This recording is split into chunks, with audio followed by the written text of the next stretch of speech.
Rachael Hartley is a registered dietitian and author of the book Gentle Nutrition. At her practice, Rachael Hartley Nutrition, she supports her clients in improving their health and well-being and navigating health concerns through non-diet approaches. Welcome, Rachael. Yes, thank you so much for having me. Glad to be I here. I want to get into some of these things, but before that, I want to learn a little bit more about you, and I want our listeners to learn a little bit more about you. Can you tell us a little bit about your own journey to becoming a registered dietitian? What really led you to become a dietitian, and what is your philosophy around food?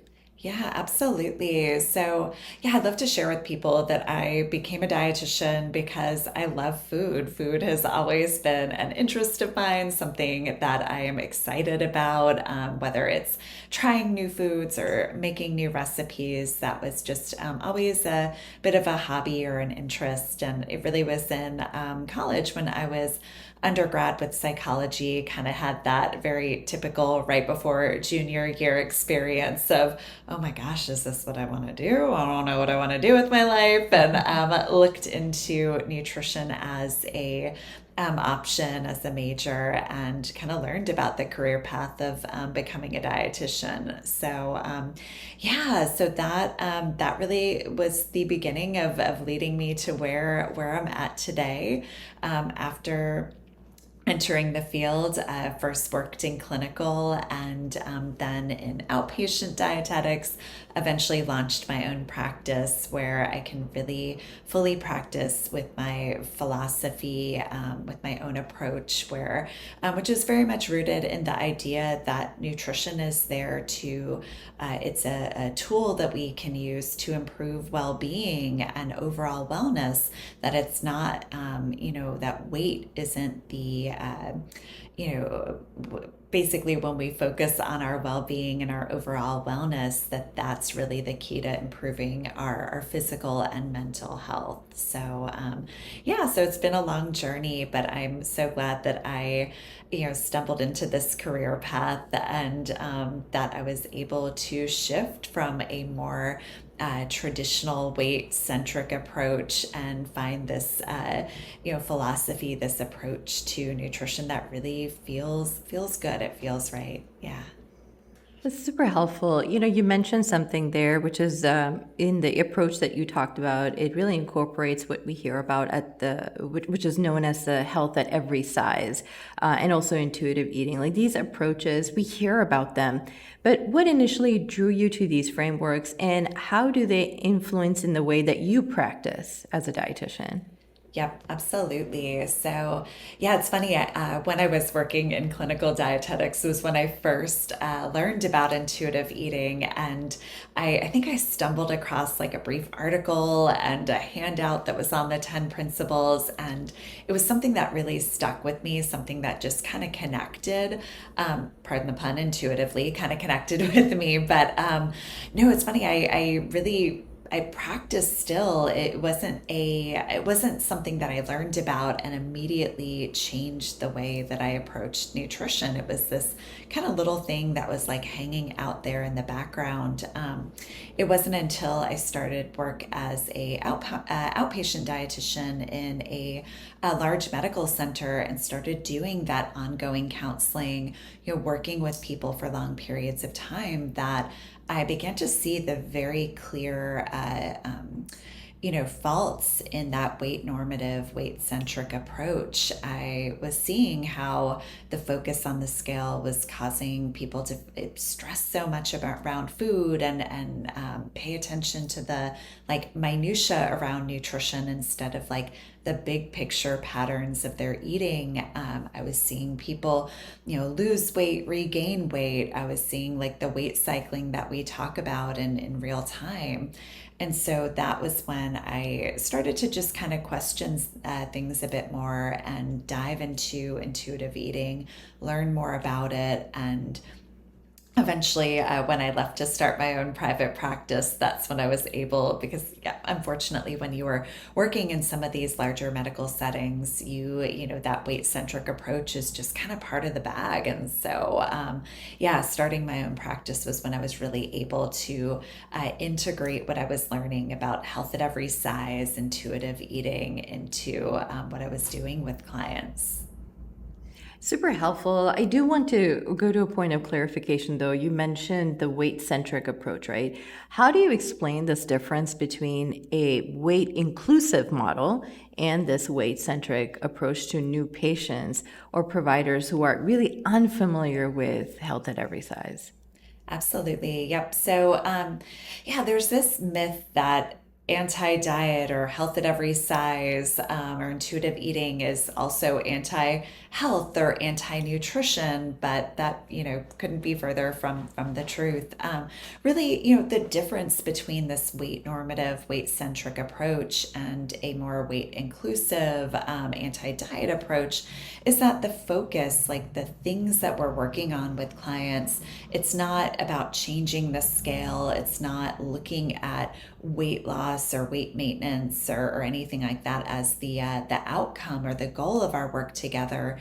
It's really focused on behaviors with food and overall lifestyle. It's supporting clients in figuring out what's a way of feeding themselves that feels good for them. It's about creating an environment where we're not pathologizing body sizes and having this automatic assumption that someone in a bigger body is therefore unhealthy. So yeah, again, it's really about the health promoting behaviors, not the number on the scale as a measurement of quote unquote success.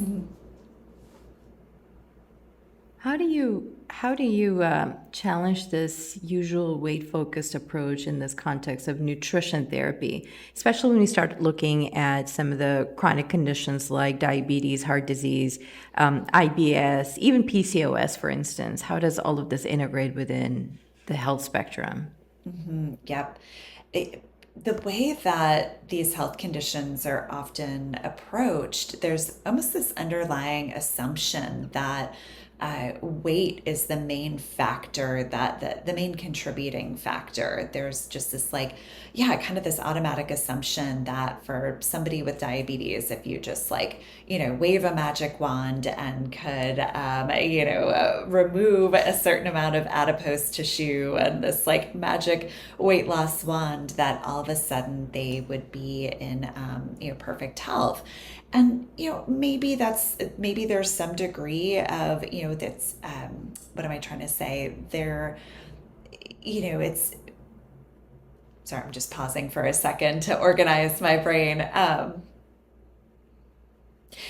Yeah, so when we use this example of the magic weight loss fund, it is certainly within the realm of possibility that that there could be a change to someone's health or their blood sugars, but it's not always the case. Some body diversity is a very real thing. There are many people who are at their healthiest weight at a higher weight, at a weight that maybe the BMI scale, which I could go on my own little separate rant about, would mark as unhealthy. But yeah, so with these conditions, the ways that I challenge it, number one is looking at the whole person and not making this automatic assumption that losing weight is going to be the key to managing or improving their health condition. We talk a lot about just general health promoting behaviors, ways that we can use food and lifestyle and stress management to help them manage their symptoms and just feel better day to day. A big part of it too is just working with the client to figure out, what is their definition of health? What are the most important, aspects, or what are the places where their health condition is causing the most distress in their life, and how can we add in supports there. So yeah, again, it's I know I mentioned this earlier, but again, it brings in this idea that anti-diet, it's not anti-health, it's just looking at a different measurement of health. And it's also letting the client play a role in defining what health means for them. I absolutely love what you're mentioning there, which is like when the client decides what help means for them, they're really empowered in their journey rather than, okay, what do I do? And what do I do now? And what do I do now? It's less hand holding and more empowerment and like helping them lead the way, which to me is a much more powerful place. When you're talking about diet culture, right, it is almost the opposite where we're talking about weight and how it would be associated with all of these chronic conditions. But the flip side of that is that diet culture often presents itself as this pathway to a healthy body, a healthy living. But it can end up making people feel more chaotic around food as well at the same time. So, how do you help clients recognize and really break free from that cycle? Absolutely. Yeah, I think that's such an important point how, diet culture really does kind of present itself as the cure, as the fix. And, if it's not working for somebody, it's not the diet that's in the wrong. It's like the person just doesn't have enough willpower. They're just like not doing it right. And so it really does. It sort of presents itself as a almost like a medicine with no side effects. It's like, okay, this diet is the answer, and there are no negative consequences. So of course, people are going to turn to rigid or restrictive eating patterns when they're struggling with something health wise. But yeah, oftentimes it does the exact opposite of what it's selling. Oftentimes the diet is the cause of the chaotic eating, and not the chaotic eating being it doesn't just the chaotic eating patterns don't just like come up in a vacuum. There are different factors and different just experiences with food that lead to that feeling. So yeah, so a lot of my clients, when I first see them, they're often in these patterns, these kind of restrict binge patterns. And it's not always a binge necessarily on the other end. It could be emotional eating, or just really impulsive eating, or just kind of like grazing eating patterns. But it's almost always this restriction that is the like the factor, or the trigger for the behavior that feels really chaotic and out of control. So what I do with clients, how I tend to address that, number one, we almost always start off by just kind of normalizing their eating pattern, teaching them like, what does it look like for you to eat enough and fuel your body adequately throughout the day? Most people I work with, like their conceptualization of what their body needs is very much dictated by what they've read in different diet books, or what they were told when they were a teenager. They have this idea of what they should be eating that's actually like quite restrictive and inadequate. So in order to kind of address the chaotic feelings around food, we first want to just like stabilize and make sure somebody is again fueling adequately. And once we address that, when somebody is eating enough food and we're taking those hunger extremes out of the equation, then we have a lot more room to identify, what are the factors that are leading somebody to feel chaotic around food.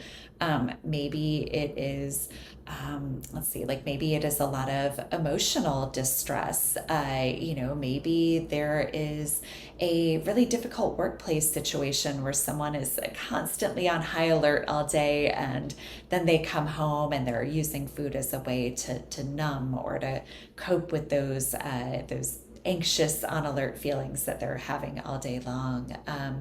Maybe it's something with the food environment. Maybe it's something with like just food skills, like food preparation skills. Like maybe somebody comes home and they have no idea how to meal plan or how to be prepared to feed themselves. And so they're always making decisions about what to eat, just, spur of the moment, without having any sort of loose plan in mind. And that's the thing, feeding into the chaotic eating patterns. It's a million and one different things because our relationship and behaviors with food are complicated.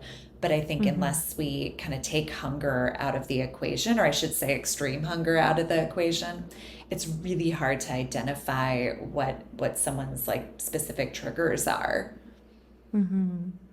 What are some of the less talked about costs of chronic dieting? You mentioned a couple. So physically, there's also the emotional aspect, and then there's this whole another space, which is like the social aspect and how food becomes a part of our day to day and interactions with people, that you see most often in as you're working with individuals, and help us understand how does one even navigate through some of these challenges. Totally, because yeah, as I said earlier, diets, they are not a side effect free medication. It is not something that is free from any potential consequences. And yeah, oftentimes mainstream healthcare throws out this recommendation to either lose weight or to go on a specific diet, to someone without having any concept, number one, of just what the person's current eating patterns are like, but number two, without actually talking through what the risks involved are. We understand with medication, if a doctor is going to prescribe a medication, we want to talk about like what are the potential side effects, like going through the informed consent, the potential pros and the potential cons. But that almost never happens with dieting. And yet there are these very serious potential side effects that can come up. Of course, from like a physical standpoint, we look at weight cycling. So weight cycling, it's what we commonly call like yo-yoing, when somebody loses weight, regains, loses weight, regains. That is actually the most common outcome of someone going on a diet. There's research that shows about 60% of people will actually gain back more weight than what they lost initially with the diet. So some people will sort of jokingly say that diets are really when you're prescribing a diet, it's really just prescribing weight gain in the long run.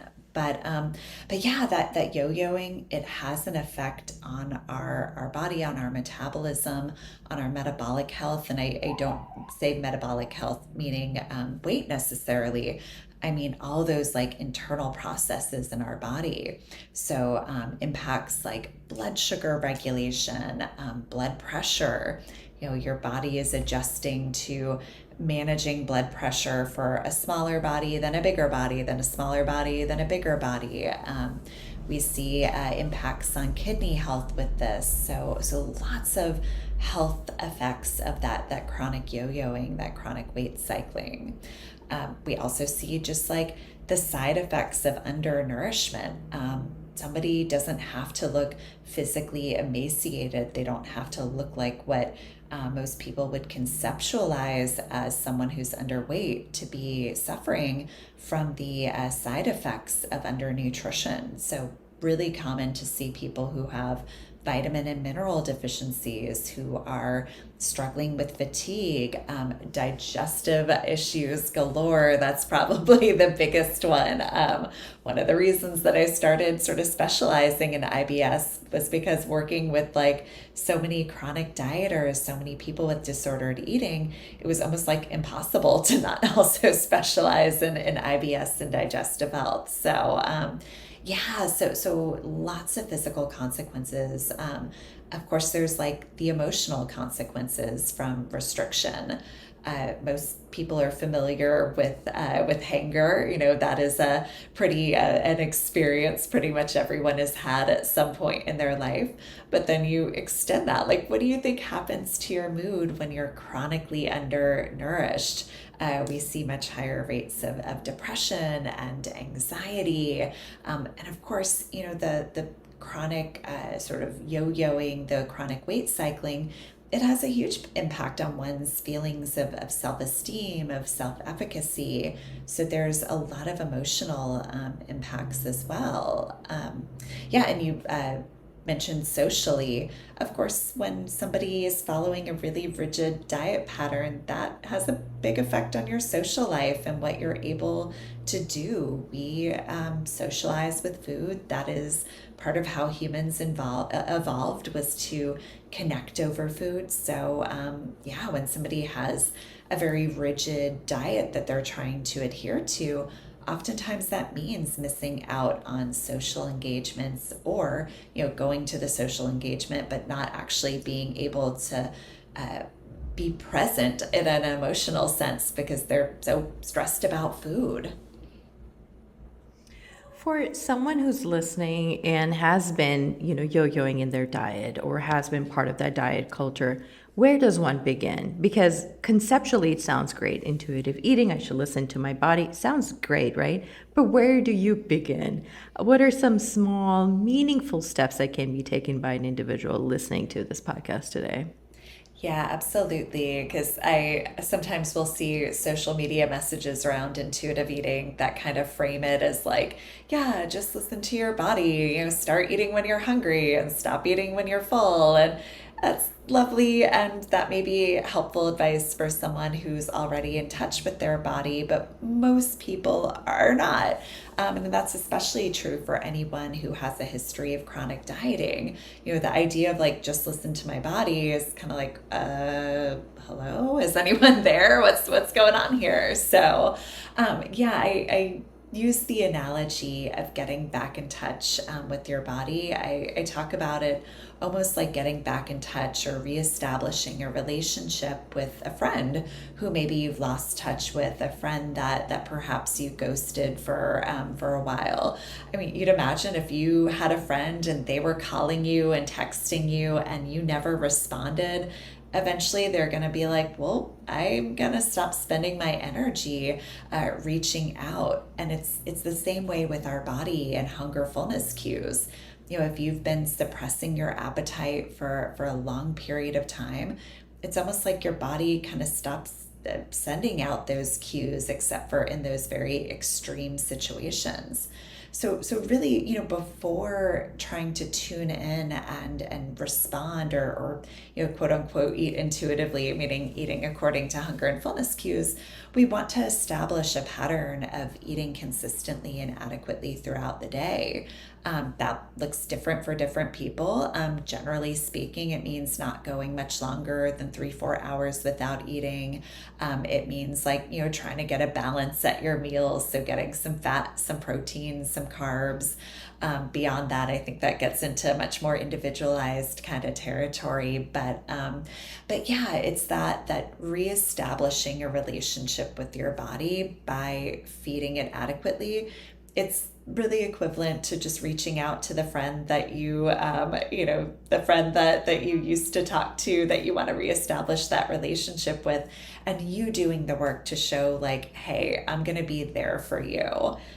Yeah, so sort of a silly analogy, but I feel like it helps kind of highlight the importance of not just jumping into listening to your body and assuming that that it's gonna that's gonna be the answer. That'll be a simple little thing.